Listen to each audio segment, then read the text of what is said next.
सत साहिब सतगुरुदेव की जय। बंदी छोड़ कबीर साहिब जी की जय। बंदी छोड़ गरीबदास जी महाराज जी की जय। स्वामी राम देवानंद जी गुरु महाराज जी की जय हो।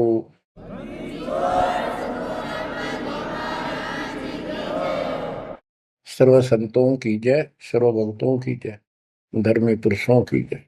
श्री काशी धाम की जय, श्री सुब्राणी धाम की जय, श्री क्रोथा धाम की जय, श्री बरवाड़ा धाम की जय।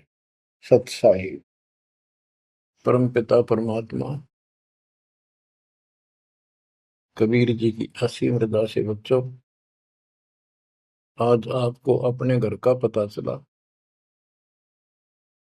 ये अरहट वाले कुएं में, ये अरहट का कुआ लोई या गलबंदा है सब कोई, कीड़ी कुंज पर अवतारा, हर हट डोरी बंधे कई बारा। इस हर हट जैसे कुएं में बहुत बार चक्कर काट चुके हो। अब इस झंझट से छूटने का समय आ गया। आप किसी से पूछ लो, कोई भी मरना नहीं चाहता, पर सबको पता यहां रह भी कोई नहीं गा। यह समस्या क्यों है? ये इसलिए है कि अब मृत्यु अच्छी चीज नहीं, सबसे घटिया ये है। फिर उम्र दोस्त था, जब तक जवान रहता है रोजी रोटी के चक्कर में उलझा रहा है, बस की बात नहीं। यहाँ की व्यवस्था ऐसी है, छोटे छोटे बच्चे होंगे, उनके पालने के लिए मर मिटता इंसान और करना पड़े, देखे जहां भूखे बैठे। तो ये मजबूरी है अपनी। और फिर सारा जीवन बच्चों को पाल पोस कर पढ़ा कर शादी कर दी, उनके बच्चे हो गए। बच्चों, अपना कर्म के साथ जीव आप बैठे, बच्चे कितने अच्छे हों, कितनी अच्छी बहू आ जा पुत्रवधु, लेकिन कर्म में दुख है तो कोई न कोई इसी आंट हला देगा काल। वो चाह कभी आप उसकी मदद नहीं कर पाओगे, उसके कर्म ना करने दे। जैसे आपको बताया, या फिर कोई ऐसी बीमारी हो जाएगी, बच्चे भी, बेटा भी, पुत्र वधु भी दोनों बैठ कर रोने जाएंगे और वो चिल्लाए जा। सास या ससुर कोई भी है, वो कर्महीन इंसान दुख पावेंगे। वो दवाई भी जो आ सके हैं अच्छे हॉस्पिटल में ले जाएंगे, लेकिन उस दुख उस दर्द 2900 न कौन मिटा होगा। बच्चों, बहुत बार समझा लिया आपको, कभी आंख नहीं खुलने देता यो काल। केवल सतगुरु शरण में आने से इस काल का प्रभाव हट जाता है कुछ समय के लिए। और तब ये बातें अच्छी लगती हैं, ना कोई गाना, ना कोई बेंजू बजे, ना कोई अच्छा सुर निकाल ले जाते, केवल ये परमात्मा की अमर कथा सुनाई जाती है, उस दाता की बोली, उस कबीर परमात्मा की महिमा सुनाई जाती है। और धीरे धीरे जब पाप कम होते चले जाते हैं, यह इतनी अच्छी लगती है, बस गाने सुना करते बकवादी एक अन्य के लिए लगते हैं इनके सामने। तो पाप कर्म जितने कटते चले जाएंगे, इतने ही ये आत्मा का आहार इसे अच्छा लगने लग जाएगा। ये बहुत सी घटनाएं सारे घट रही हैं, पर एक आधा सुनाने से सभी समझ में आ जाती है। एक व्यक्ति को अधर्म मार गया, पैरालिसिस होगा, और उसके 4 एकड़ जमीन थी, उन्हें 16 एकड़ बढ़ा दी। सारी जिंदगी मेहनत करी खूब, कंजूसी के साथ। भगवान को जाने कौन था, कोई सुनता ही नहीं भगवान के बारे में। तो उसको 4 लड़के हो गए, चारों की शादी कर दी, चारों अलग अलग हो गए, उसको पैरालिसिस हो गया। अब उसको कोई नहीं उठा उन चारों में था, और बच्चे उसके पास से निकल जा। गांव के व्यक्तियों को पता चला, वो आए, उन बच्चों को समझाया, भाई बाप है, इसने कितना कुछ किया तुम्हारे लिए, कुछ तो शर्म करो। तो एक ने शर्म के मारे कुछ 10-5 दिन करी सेवा, फिर छोड़ दी। फिर उनके रिश्तेदार बुलाए, पंचायत हुई, रिश्तेदारों ने ये कर दिया भाई, इसके 16 किले ने 5 हिस्सा में बांट दो, तो 3 एकड़ जमीन तो इसका हुआ है, इसको दो। 3 किले इसके छोड़ दो, और जो इसकी सेवा करेगा वो लो। तो छोटे वाले की पत्नी बोली जी हम ले लेंगे, हम संभालेंगे। वो लालच में वो बला ले ली। बला हो जाती है ये कर्महीन इंसान। और 1 महीने बाद से फिर छोड़ दी। फिर गांव के व्यक्ति आए, मेरा भाई क्यों नहीं संभालते तुम? वह बोलिए किले भी ले लो, मारो बस का कोई सबके बीच में। तो गांव के लोगों ने एक नौकर किया। 3 एकड़ जमीन में से उसका जो खर्चा वर्ता उसको ध्यान लगे। तो जब वो पंचायत हो रही थी, बताओ था एक आदमी, और हमने देखा कई जगह ऐसी घटना घटी। तो जब वो पंचायत में आ रहे थे, रिश्तेदार आ रहे थे, वो खाट में पड़ा पड़ा नाड़ नाड़ हल्ला है, और पोता आ गया उसका। उस पोते ने इतनी दूर खड़ा था वो, 5-7 फुट, और नो करा नाड़ का नहीं। अकबर आजा, आजा लाट कर भाई नो, नाड़ नाड़ लर्ज की नो दिखा कर मैं इससे प्यार करना चाहता हूँ, और वो दूर बात। तो वहां बैठे उपस्थित व्यक्ति बोले, इन बेटा ने तय कर दी इतनी छोटी मालस, इन पोते ही कसर रह रही है, ये करेंगे। तो यहाँ अध्यात्म ज्ञान आता है। जो काम करण का था कर्महीन ने वो तो करया कोई नहीं। जिसका दुख भी टला हो, बेटा बेटी पुत्र वो दूर सब न अच्छा लगा हो। तो बच्चों यू काम करण का है, यह सबके साथ बढ़ जाएगी जाए भगवान की शरण में नहीं रहता। 3 बातों को देखकर दास को और अधिक दृढ़ता लगी और भगवान के प्रति तड़पने लग गया। ये सचमुच तो पहले देखा है सब बता, और भी सामान्य बातें देखी ना, बीमार हो तो भी माता पिता बैठे बैठे देखे जा, और वस्तु के लिए पुकारे जा, कोई सुनने तैयार नहीं था। कबीर साहब कहते बूढ़ा होकर पड़े खाट में, सुने बचन खारे, कड़वी बात सुना करेगा। और कुत्ते ताउन का भी सुख को नहीं, ये छाती फूकड़ आ रही। पुत्र वधु कह के गई बूढ़ा बुढ़िया ने के ध्यान रखियो को कुत्ता बिल्ली ना बढ़ जाए अंदर। अब वो ध्यान रखे, तुम्हें दिखे कुछ ना दिखे। और दोस्त आंख लागी, कुत्ता बढ़कर उसकी लस्सी दूसी गिरा गया। वह पानी लेकर आई, तो उन्होंने कहा तेरा इतना भी सुख कौन, तो कुत्ते ने रोक दो, छाती फूक दी तुमने मेरी। तो परमात्मा कह रहे फिर ये एक वचन सुनोगे तुम, ये कथा सुनने को मिलेगी, अमर कथा तुम्हारे को। जो काम करने का वो कर लो, भक्ति करो, और फिर देख घर में भी सुख, शरीर में भी सुख, और सारे बच्चे भी भक्ति मार्ग पर लग जाएंगे। बच्चे सत्संग में जाएंगे, उनके मन दया पैदा होगी, भगवान का डर होगा। उनको अपने कर्तव्य का ज्ञान होगा कि माता पिता की भी सेवा करनी चाहिए, इन्होंने में पाला पोसा है। दया बनती है अंदर इस ज्ञान से। तो बच्चों इस भक्ति, इस सत्संग के बिना इंसान ऐसे जड़े डोका मर जाता है। और जब तक ये ज्ञान नहीं होता, वो काम हमने सबसे उत्तम और बस इतना ही ठीक है, वो अच्छा लग रहा था। तो यहाँ कबीर साहब कहते सतगुरु के उपदेश का सुनिया एक विचार, जय सतगुरु मिलते नहीं फिर जाते यम द्वार। वो दुख और आगे देखो, मृत्यु के बाद यम के दूत घसीट के ले जाएंगे धर्मराय के उस न्यायाधीश के दरबार में, फिर उनका फैसला होगा, इसको नरक में डालो, इतने वर्ष, इतने दिन, इतनी घड़ी कैलकुलेटेड होते होंगे। यम के दूत उनको लेकर चलते तोड़ के तोड़ने क्यों, 1 लाख का हिसाब हो डेली, दे लट्ठा दे लट्ठा। वो नरक से वापस भाजे, उनका लठ मारे भाले ठोकर, जबरदस्ती लात मार के ठोकर मार के नरक में गिरे। कहते नरक द्वार में दूत सफर करते क्या चातान, उन तक कबू ना छूटता करता चारों खाली।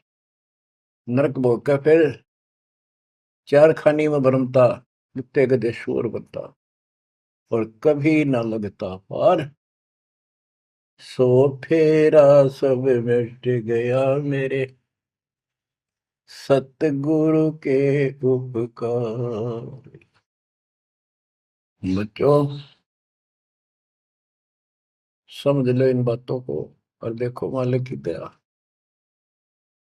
ये बातें कदे हमने दादे परदादा पर भी ना सुनी, माता पिता से नहीं सुनी। उसकी दया विदाता की। और आज ये अच्छी लगे और बात एक भी अच्छी नहीं लगती। वो तो बेतुकी बातें हैं। थोड़ी देर बातें करनी पड़ती है इधर उधर की। 2 मिनट बाद में सोचा ही जा तो जा अपना परमात्मा ने याद करे। तो यह लगन अलग से लगेगी, इस सत्संग से लगेगी। और भक्ति सुमन दान करोगे या सेवा, ये सारे मिलकर आपको निर्मल करेंगे। आपको हर तरह से शक्ति आत्मा को मिलेगी।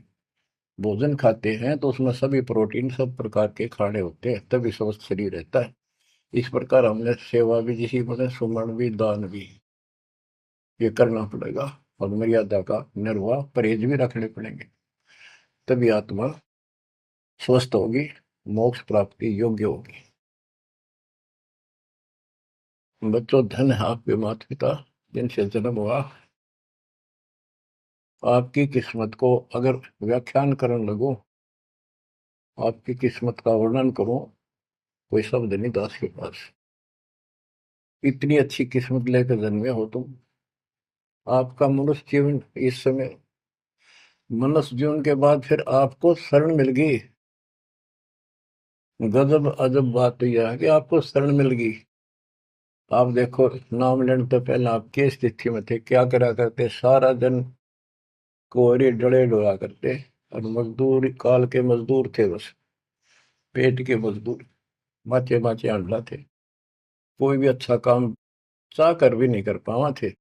आत्मा भी अच्छी थी, था आपके नर्म भी थे, दया थी, भाव था, सारा था, भगवान की चाह भी थी। पर ऊपरली सी थी, काम चलाऊ सा था।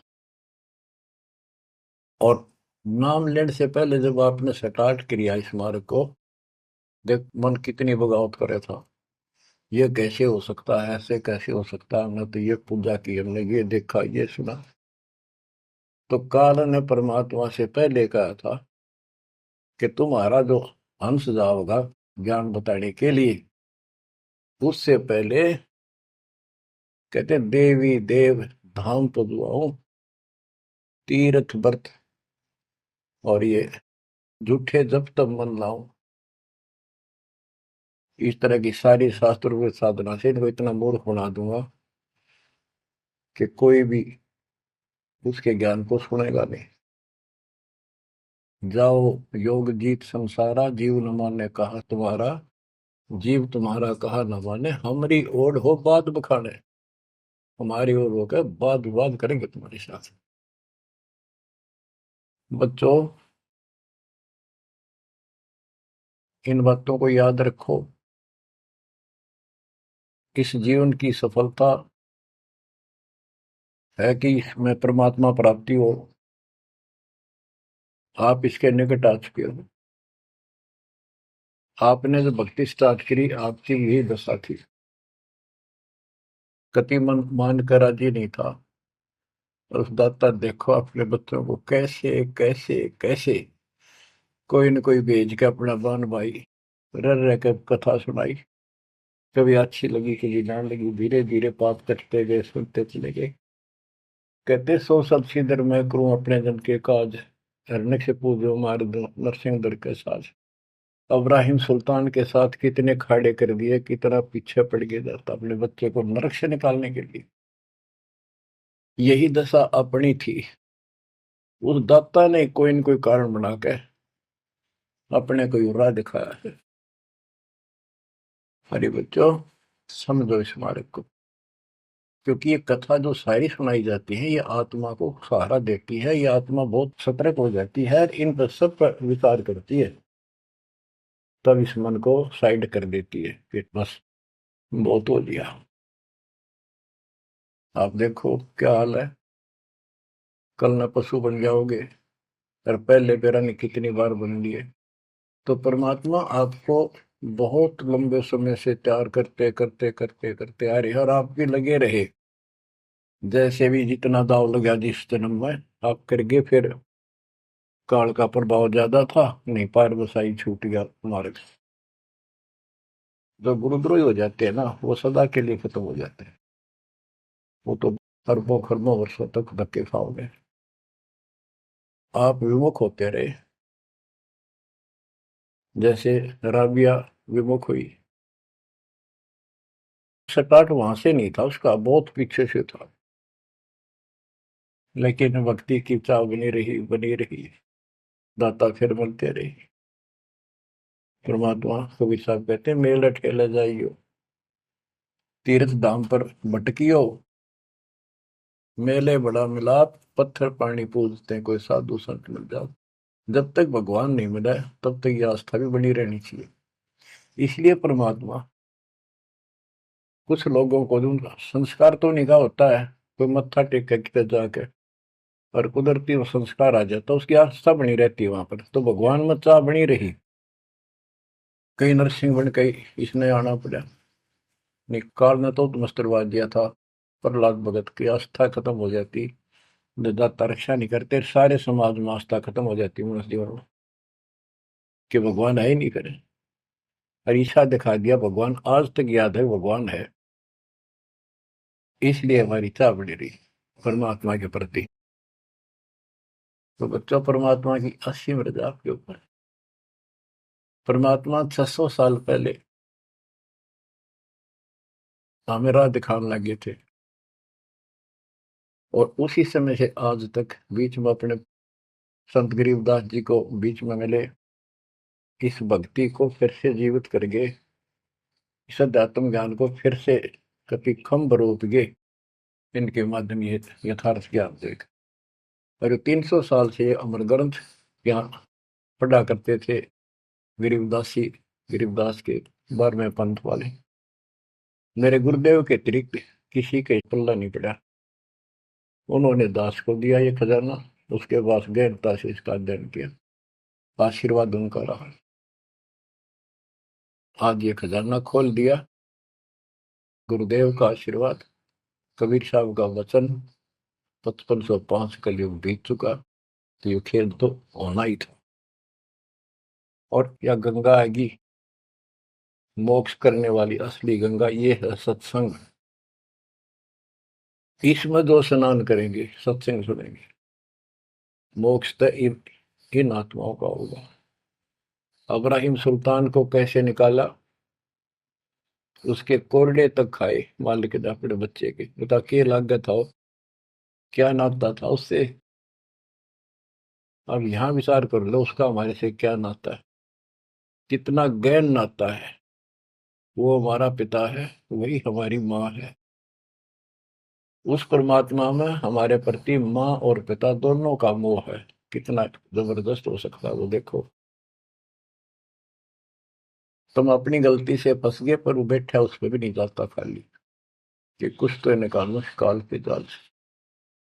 आप आंख खोलो, इस मार्ग को दृढ़ता से ग्रहण करो, बच्चों वाली बातें छोड़ देगा, सारा संसार एक तरफ हो जाए, आपने एक तरफ होना पड़ेगा। जैसे मीराबाई को कहा उसकी माँ ने, सत्संग में जाना मीरा छोड़ दे, आए मारी लोग कर तकरार, सत्संग में जाना मीरा छोड़ दे, सत्संग में जाना मेरा ना छूटे री, सत्संग में जाना मेरा ना छूटे री, तारी चाहे जड़ कमरो संसार, सत्संग में जाना मेरा ना छूटे। इस दशा में, इस स्थिति में आपको आना पड़ेगा। ये संसार साथ नहीं जाएगा, ये संसारिक व्यवहार आपका कति काम नहीं आऊगा। ठीक है, बेशर्म होना भी नहीं, जितना हम समाज में सहयोग कर सकते उस तरफ में रहना पड़ेगा। प्यार दें सबको, नमस्कार करें, बड़े छोटे की कदर करें, अच्छा व्यवहार करें, हेल्प करें, लेकिन जहाँ अपने भक्ति में बाधा हो उसका नमस्कार करे, हाथ जोड़ लें दूर थे। बच्चों,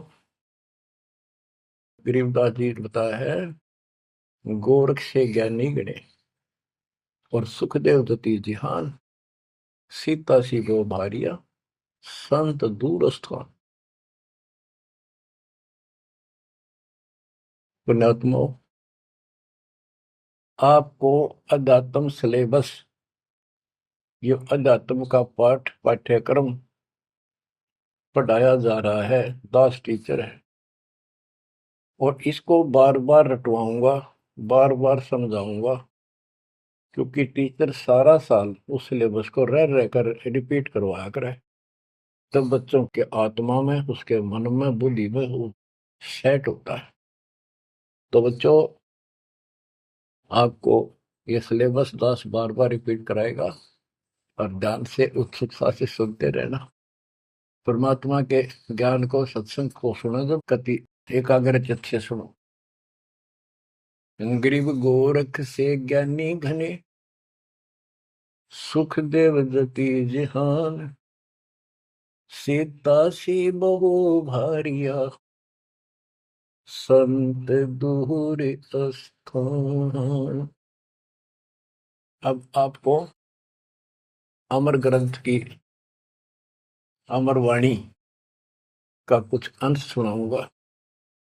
जैसे दास की बुद्धि काम करेगी, उसको सरल भी बनाऊंगा। गरीब, यज्ञ रची जब पांडव राजा, नो नाथो नहीं ना दुबाजा, 84 सिद्ध रिद्ध सब मोहे, पूर्ण ब्रह्म ध्यान नहीं जो है। अब क्या बताना चाहते हैं संत गरीबदास जी, कि जब पांडवों ने अश्वमेध यज्ञ रची, तो उसमें 33 करोड़ देवता, 88,000 ऋषि, ब्रह्मा विष्णु महेश तक उपस्थित थे, 12 करोड़ ब्राह्मण, और ये गिरिपुरी, इनका गिनती नहीं, 56 करोड़ जहां थे या दो, शंख पचायन नहीं बाजा ना दो। तो कहने का भाव ये है कि गोरख से ज्ञानी गणे, सुखदेव जति जिहान, प्रसंग ये है। और सीता सी बहु बारिया संत दूर स्थान। पांडवों ने अश्वमेध यज्ञ क्यों की थी? श्री कृष्ण जी जो उनके गुरु थे, त्रिलोकीनाथ विष्णु अवतार, उन्होंने बताया था कि तुमने, क्योंकि युधिष्ठिर जी को भयंकर शोपन आने लगे, बेचैनी होगी, भूख गई, रात की नींद गई, वैद्यों से इलाज करा लिया, कोई आराम नहीं हुआ। श्री कृष्ण जी के गुरु थे, उनसे समाधान जाना और कारण पूछा कि ये हुआ क्यों। तब श्री कृष्ण जी कहते, तुमने जो बंदूक घात किए हैं, युद्ध में, महाभारत में आदमी मारे और अपने प्रियजन मारे, रिश्तेदार मारे, ये पाप वो हानि कर रहा है, वो सेध रहा है। समाधान ये है कि अश्वमेध यज्ञ करो और पूरी पृथ्वी पर न्योता दे दो, कोई आओ, धर्म यज्ञ करो एक, और धर्म यज्ञ सफल होगी तो तुम्हारा ये दुख दूर होगा, अन्यथा नहीं होगा। और यज्ञ संपूर्ण होने की, सफल होने का चिन्ह बना दिया, बता दिया निशानी, कि एक शंख 5 मुंह का, पंचानंद शंख, उसको पंचजन्य भी बोल देते हैं, पंचायन, आनंद माने मुख होते हैं, पंचानंद 5 मुख का शंख एक अलग स्थान पर रखा जाएगा। वो कोई बजाएगा नहीं, आप पर बाजेगा। वो बाजेगा तब जब कोई पूर्ण संत, अच्छी करने वाला उसमें भोजन खा लेगा। तो 33 करोड़ देवता बुला लिए, 88,000 ऋषि आगे, 12 करोड़ ब्राह्मण आगे, तो किसी से भी शंख नहीं बजा। न्योता देने के लिए चारों पांडवों की चारों दिशा में ड्यूटी लाई थी, युधिष्ठिर ने छोड़ दिया कि भी न्योता दे का निमंत्रण दो। भीम का निमंत्रण देने की जो दिशा थी, ड्यूटी थी जिस साइड में, उसमें सुदर्शन नाम के एक सुपच, जिसे आजकल शेड्यूल कास्ट कहते हैं, उसमें सुपच कहते थे, और वाल्मीकि जाति में थे वो। भीम वहां गया। भीम ने उनको निमंत्रण दिया कि भगत जी हमारे वहां आइयो, और मैं युधिष्ठिर राजा का भाई भीम हूं, और ऐसे ऐसे हमने एक अश्वमेध यज्ञ रची है, आप आमंत्रित हैं। तब सुदर्शन जी ने कहा, सुपच ने, कि भीम तुमने तो इतना पाप कर रखा, कसाई भी फीका पड़ गया, तुमने ऐसा जुल्म कर दिया। वो बहन आज तक रो रही है, जो विधवा होगी सैनिकों की, उनके बच्चे टक्कर मार रहे हैं, माँ से पूछ रहे हैं पिताजी कब आएंगे छुट्टी।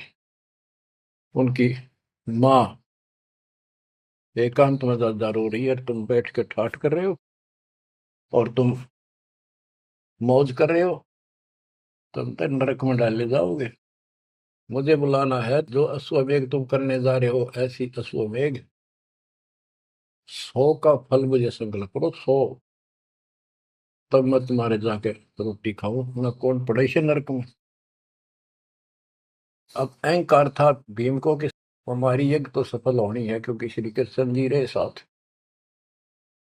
तो उस भगत को कहा कि तेने आना होता जी, फालतू ना बोले, कि तेरे बिना वह काम अड़ा है, हमारे कोई आंट नहीं लगती। तो सुदर्शन जी चुप हो गए, सकट और सवाल को उल्ट जवाब ना दे।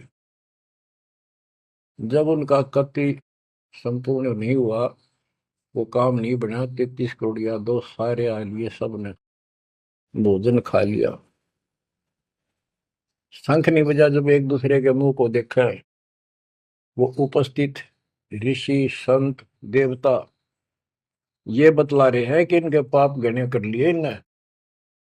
शंख बजेगा कहाँ से, अपने ऊपर ना लेते। अब जैसे ये माया के अंग का प्रसंग है, वाणी वो चल रही है कि इस देवी ने, इस माया ने काल के दबाव में यहाँ सबको भ्रमित कर रखा है, सत साधना करने नहीं देती, शास्त्र साधना में डरे डुबावे। कर तो काल रहा है, लेकिन यह उसके दबाव में आ गई, या क्या करे, फंस गई, इसके साथ आकर निकम्मे गए। तो बच्चों, तब युधिष्ठिर बोला, महाराज हमारे पाप गिने हैं भगवान, ये तो कभी नहीं बच जाए। तो मन पता है क्या हाल हो रहा है, वो मेरे स्वप्न में भी दिखाई देते, वो बच्चे रोते हुए, उनकी विधवा रोती हुई टक्कर मार रही है। कृष्ण जी बोला, भाई इस शंख न बजाने वाला आया को नहीं। भीम को बुलाया कि बताओ इस साइड में किसकी ड्यूटी थी निमंत्रण देने की, कि भीम की थी। भीम से पूछा कि तुम ऐसे ऐसे एक सुदर्शन नाम का संत है, उसको न्योता नहीं दिया। वो बोला, जी निमंत्रण दिया था, पर वो तो कुबोल आदमी है, ये बातें बोली है कि तुम पापी हो और अपराधी हो, वो तो गलत बोला। कृष्ण जी बोले, आपने क्या कहा। भीम बोला, मैंने कह दिया तो नाना होता जी, आपने ना तो मत आइए। श्री कृष्ण जी बोले, सारा काम खराब कर दिया, साधु संतों से ऐसे नहीं बोलना चाहिए, वो जो कहते हैं उसमें कोई दम होगा बात में। तुम तो सारा काम बिगाड़ दिया, अब बता क्या करेगा। इतना पैसा लग गया, बात वही की वही, थोड़े मुंह हो गया भीम का, कह तो माच रहा था, तक के दिफा था। श्री कृष्ण जी बोले, बैठ साले, रथ तैयार करो। उस दौरान जब यह घटना घटी, उसमें परमात्मा करुणा में नाम से प्रकट थे कबीर साहब, और सुदर्शन उस करुणा में परमात्मा के बच्चे थे, शिष्य थे। सुदर्शन जी ने अपने गुरुदेव को जाके बताया कि महाराज ऐसे ऐसे वो भीम आया था, और मैंने उसको बोल दिया, भाई ऐसे ऐसे कर। परमात्मा बोले, बा वो यज्ञ तो उनकी पूरी हो को ना, उन तो वो सारे माया के पुजारी बैठे हैं, वह फिर आओगे, तू खिसक जाए यहाँ पे। सुदर्शन जी तो निकाल दिए, परमात्मा सुदर्शन रूप बनाकर बैठ गए। पांचों पांडव छठे कृष्ण जी गए 1 योजन 12 किलोमीटर दूर, रथ से उतर लिए और पैदल चल पड़े। जाके श्री कृष्ण जी ने दंडवत प्रणाम किया तो पांडव तापा मरे पड़े थे, पांचवा ने उन्होंने किया। तब सुदर्शन जी बोले, एक सुदर्शन जी कहूंगा मैं, क्योंकि ये फिल्म है, फिल्म में जो रोल जो करता है वही बोला जाता है। सुदर्शन जी ने कहा, आओ त्रिलोकीनाथ, कैसे आना हो गया। श्री कृष्ण जी बोले, हे सृजनहार, हे सारी सृष्टि के रचनहार, आप जानी जान हो, ये पांडव हैं और ऐसे ऐसे ने अश्वमेध यज्ञ की है, वो आपके बिना संपूर्ण नहीं हो सकती। आप दया करो और भीम की गलती को माफ करो। सुदर्शन जी बोले, भाई मैंने जो शर्त रखी थी वह पूरी कर दो। भीम ने पूछ लो क्या शर्त थी मेरी, वो जी पता हमारे को। तो श्री कृष्ण जी ने कहा कि संत मरण को ऊंचा लियो, तज माया अभिमान, जो जो कदम आगे रखे, सो सो यज्ञ समान। ये देख लो, किसी में इतना भी अहंकार नहीं है। आज ये कति टूटे पड़े हैं, सारा खर्च हो लिया पैसा, बात वहीं खड़ी है। और वहां से लेकर यहाँ तक हम आए हैं, जितने हमारे कदम बढ़ते हैं वो सौ सौ यज्ञ समान, वो एक कदम एक यज्ञ के समान है। अपनी सौ रख लो, बाकी हमारी जोड़ी में डाल दो, हमारा भी कल्याण हो। यानी आदिन्य का भाव संत के सामने होना चाहिए। संत के साथ भगवान होता है, भगवान को अहंकार कति पसंद नहीं। तब साधु भूखा भाव का, धन का भूखा ना, ना किसी में माँ का भूखा। उससे पहले जब पहली बार यो भीम गया था तो निमंत्रण देने, एक तालाब में नहा का आया था और उसमें खूब गोते मर मर नहाया, पैर भी नहीं टिके थे।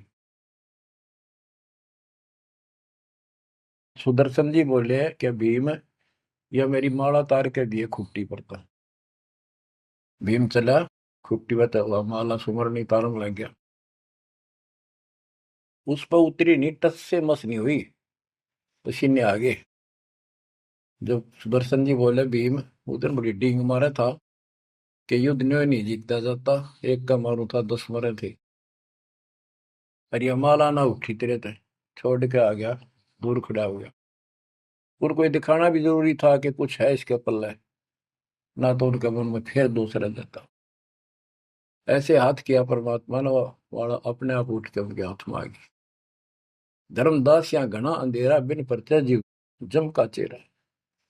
अगर थोड़ा बहुत ना दिखाऊं अपनी शक्ति तो काल का बंधेरे मेरी तरफ आवे को नहीं। उस दिन तो बड़ी बात बोल रहा था भीम, और सुन ले, तेरे जैसे पहलवान बहुत होगा जाए लिए। जिसमें तू उस दिन स्नान करके आया था ना, वह खोपड़ी थी उस कुंभकर्ण की। खोपड़ी, ये सिर का ऊपर ऊपर का कटोरा, जिसमें तेरे पाँव भी न टेके, ऐसे ऐसे होकर जानिए बकवादी। भक्ति बिना बात नहीं बने बच्चों। तो जब परमात्मा यानी सुदर्शन जी रथ में बैठकर उनके साथ वहां पहुंचे, द्रौपदी ने देखा कि कौन सा है संत, पता चला यू एक केला यू है होगा। तो तभी उसके मत्था ठन गया कि इससे क्या होता, ये इतने ऋषि में ऋषि बैठे तपस्वी फलाना। फिर श्री कृष्ण जी ने कहा, द्रौपदी बढ़िया भोजन तैयार कर, संत खाना खाओगा तारा काम बनेगा। तो द्रौपदी ने सोचा, बढ़िया भोजन बनाऊं, कई प्रकार के पकवान बनाकर थाली में नारी नारी कटोरिया में रख कर दिए। और सुदर्शन जी जो है वह 5 ग्रास खाते थे। वो अपने मनमुखी होते, पर रोल उसी का करना था परमात्मा। ये कुछ भी करते रहो, भक्ति ठीक करो बस। तो उनमें सब में से थोड़ा थोड़ा मिला के इकट्ठा कर लिया, खिचड़ी ही बना ली, कति रला दिए कि सारे पकवान वहां मिल जाए और सबका भोग लग गया। द्रौपदी मन में सोच रही थी, मैंने 1 घंटे तक आंख पड़वाई दूं मैं। और इतने बड़ी आइटम बढ़ाए। अक्संत खाओगा और उंगली चाटेगा। और सरा होगा किसने बनाई है सब्जी रोटी। और इसने कुछ करना आता ना और ना शूद्र का शूद्र, ये कहाँ के शंख बजाएगा ये। अब परमात्मा ने यानी सुदर्शन जी ने 5 ग्रास खाए, 5 बार शंख बोला। वो युधिष्ठिर जी बड़े खुश हुए। कृष्ण जी से कह रहे आपने बड़ी दया करी, बड़े महापुरुष खोज के लाए, हमारा तो काम बढ़ गया। कृष्ण जी बोले नहीं बना, ये तो शंख कंटिन्यू बजना चाहिए था अखंड। और काफी देर तक स्वर्ग तक सारी पृथ्वी पे इसकी आवाज जाएगी, धीमी धीमी मीठी मीठी प्यारी प्यारी। तब सफल होगी। युधिष्ठिर बोले हे भगवान, अब कौन रह गया, किसको लाओगे। बोला भाई इस वाल्मीकि के बाल सब ना ही 3 लोग। ये के वाल्मीकि दिखे तुमने, इसके एक बाल के समान भी 3 लोग नहीं है। इतनी ताकत है इसमें, इतनी भक्ति की शक्ति है। अपने घर में कमी है वह खोजते। द्रौपदी बुलाई। द्रौपदी से कहा कि बहन साची बता, तेरे कोई दोष आया इस महापुरुष के प्रति। तो उसने सारी बता दी जी, ऐसे ऐसे मेरे मन में दोष आया। द्रौपदी शुक्र मना, तेरे घर पर टूक तोड़ ली इसने, का खाना खा लिया। अपने घर सब 2 रोटी खा कर सोते हैं, कोई भूखा नहीं सोता। भगवान सब न दी है। इस तरह का अहंकार करने से काम नहीं बनते। इसके चरण धोकर पियोगी ने, जब तेरे अंतःकरण का पाप भी दूर होगा और कुछ राहत भी तब मिलेगी। अमृता क्या नहीं करता। द्रौपदी लाई बढ़िया सी थाली परात उठाकर चांदी की, और उसमें लोटा लेकर संत के चरण धोए, गाल के कटोरे में पीण लगी। कृष्ण जी बोले बहना दा मुझे भी देना, इसे महापुरुष का चरणामृत कद कद मिल रहा है। तो आधा द्रौपदी ने पिया, आधा श्री कृष्ण जी ने। और फिर वो देखो अखंड बाजा वो ऐसे ढंग से बजाए तो धीरे धीरे धीरे धीरे सुर बढ़ता चलेगा, स्वर्ग तक पूरी पृथ्वी पर आवाज गई, कण कण में सुनाई दिया। और जो पेड़ थे पौधे पूरे के पूरे बसंत की तरह फूल आ गए और खिल गए। इतना सुंदर मौसम होगा सुहावना। गोरख से ज्ञानी गढ़े और सुख दे जति जिहान, सीता सी गो भारिया संत दूर स्थान। संत को ऊपर दिखावे से ज्यादा मीठी मीठी लंबी चौड़ी कथा सुनाने से, अटपट करके प्रवचन करने से पहचाना नहीं जा सकता। तो बच्चों, ना जीव की सी बुद्धि है को पहचान दे, पहचान लिए होते तो कबीर भगवान आए न थे, संत गरीबदास जी आ रहे कहने गए। अब बच्चों आपको थोड़ी सी अमृत वाणी सुनाता हूँ। ग्रीव फिर पांडवों की यज्ञ में शंख पंचायन टेरे, 12 कोटि पंडित जहां पड़ी सबन की मेरे। यज्ञ रची जब पांडव राजा, नौ नाथों ने नादू बाजा। उस यज्ञ में 9 नाथ, 84 सिद्ध, 33 करोड़ देवता, 88,000 ऋषि, 12 करोड़ ब्राह्मण और 56 करोड़ यादव, जो श्री कृष्ण के वंशज थे, जो पांडवों के रिश्तेदार थे। क्योंकि श्री कृष्ण जी की बहन सुभद्रा अर्जुन के ब्याही थी। या क्या कहते हैं, यज्ञ रची जब पांडव राजा, नो नाथों ने नादू बाजा। 84 सिद्ध रिधि सब मोहे है, पूर्ण ब्रह्म ध्यान नहीं जो है। अब माया के उनकी वाणी पर देखो छिए, इन्होंने बताया है कि 84 सिद्ध 9 नाथ ये रिद्धि सिद्धि में उलझा रखे थे। 84 सिद्ध रिद्धि सब मोहे, इन्होंने पूर्ण ब्रह्म ध्यान नहीं जो है, पूर्ण परमात्मा की भक्ति नहीं करी। कोटि 33 यज्ञ के माही, सुर नर मुनि जन गिनती नाही। 56 कोटि जहां थे यादो हो, जिनसे नाही बाजा ना दू हो। कोटिक वक्ता वेद उचारी, ना बयम संपूर्ण सारी। सर दर्शन की गिनती नाही, अनाथ जीव जी में बहु माही। ओहो। सठ दर्शन ये गिरिपुरी कहती है, बहुत गड़े आए हुए थे, और अनाथ जीव भी बहुत गड़े आए। सुर नर मुनिजन तपा सन्यासी, दंडी वृत्त बहुत उदासी। कामधेनु कल्प वृक्ष ही लाए, तीन लोक के सुर नर आए। पांचों पांडवों कृष्ण शरीरा, जिनसे यज्ञ बही निधीरा। होय होय। पांचों पांडव और श्री कृष्ण जी वही खाना खा चुके थे, उनसे यज्ञ बही नहीं थीरा, उनसे यज्ञ नहीं हुई पूरी। एक बाल्मीक नीचे कुल साधु, जिन शंख पचायन पूरे नादु। और गनो माया के पूता, ब्रह्म जोगनी सब ही दूता। ओहो। कहते हैं एक बाल्मीक नीचे कुल साधु, जिन शंख पचायन पूरे नादु। ये और गनो माया के पूता, ये औरतें माया के भ्रमित है, माया सिद्धि प्राप्त करके लोगों को प्रदर्शन करना, ये भी माया जाल। या महिमा पागी न, इनमें खेल ले गए खिलौने से, या माया ये देवी ने उलझा रखे काल के दबाव। कहते हैं और गनो माया के पूता, ब्रह्म जोगिनी सब ही धूता। अब क्या बताते हैं, गिरि पांचों पांडव संग हैं, और छठे कृष्ण मुरार। चलिए हमारी यज्ञ में हे समर्थ सिरजनहार। अब श्री कृष्ण जी भी तो तीन लोक के मालिक हैं, पिछले संस्कारी हंस है। परमात्मा ने उनको सद्बुद्धि दी, उनकी दिव्य दृष्टि खोली कुछ समय के लिए, तो उनको भगवान दिखाई दे था। वो सुदर्शन उस दिन थे भी भगवान, पर उसको एहसास था, क्योंकि अध्यात्म मार्ग के अंदर अपने आप आत्मा अपने से शक्तिशाली के आगे नीचे हो जाती है, मुरझा जाती है। गिरि पांचों पांडव संग हैं, और छठे कृष्ण मुरारे। चलिए हमारी युग में समर्थ सृजनहार।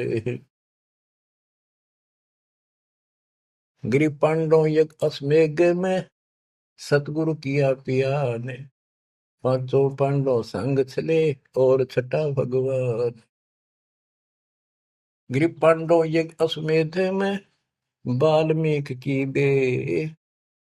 शंख पचायन बजाइया, राख्या नहीं संदेह। गिरीव सुपच रूप धर आइया, सतगुरु पुरुष कबीर। तीन लोक की मेदनी, सुर नर मुनि जन भीड़। कहते हो सुपच का रूप धरकर स्वयं सतगुरु परमेश्वर कबीर जी आए, जहां पर तीन लोक की सेना बैठी थी मेदनी, या दुनिया भरी पड़ी थी। 33 करोड़ देवता, 88,000 शेरियो, 56 करोड़ यादव। 33 कोटि यज्ञ में आए, 688 सारे। 12 कोटि वेद के वक्ता, सुपच का शंख बजा रे। के 33 करोड़ देवता, 88,000 ऋषि, 9 नाथ, 84 सिद्ध, 12 कोटि वेद के वक्ता ब्राह्मण, ये सारे वहां पर बैठे थे। उन तो ये छोटा सा काम नहीं हुआ, 3 ताप के अंतर्गत पांडव दुखी हो रहे थे। तुम कौन राम का जपते जापम, ताते कटे ना तीनों ताप। तो बच्चों, परमात्मा की आपके ऊपर असीम रजा है, आपको पूर्ण परमात्मा की भक्ति मिली, पूरा सतगुरु मिला, आपको मोक्ष दी दाता सच्चाई।